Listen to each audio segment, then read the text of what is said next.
खान साहब ने आपसे कोई रब्ता किया है? टिकटों के हवाले से तजावीज़ मांगी गई हैं? उनके साथ तो रब्ता हो नहीं सकता। बहरहाल आपने एक ये जरूर देनी है कि वो जेल का खाना उस वजह से काफ़ी तकलीफ खराब है और बड़ा मुश्किल से मैं यहाँ पहुँचा हूँ। निकलना ही बड़ा मुश्किल था क्योंकि फूड पॉइजनिंग हो जाती है ना उसके खाने की। हालांकि कोर्ट ने अलाउ किया हुआ तो फिर भी नहीं दे रहे बच्चे जेल। ठीक है, चौथा पता चला पैगाम रसानी हुई है अडयाला के अंदर, कोई तजावीज़ मांगी गई हैं पंजाब में पीटीआई की टिकटों के हवाले से? वहाँ तो कोई हो नहीं। मेरा आपस में रब्ता जो है ना जी किसी के साथ हो नहीं सकता। वो जब जज साहब आए उन्होंने फिर उनकी वो दीवार भी कराई है। मेरी तो दीवार अभी बनी हुई है। ठीक है, जज साहब ने दीवार करवाई है कि बात करवाई है?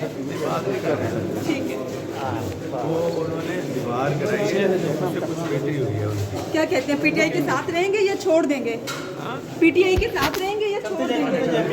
आपको ये सवाल इसलिए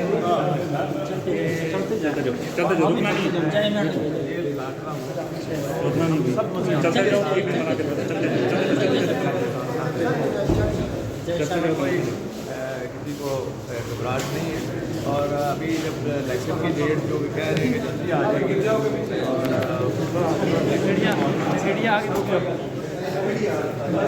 आगे मुश्किल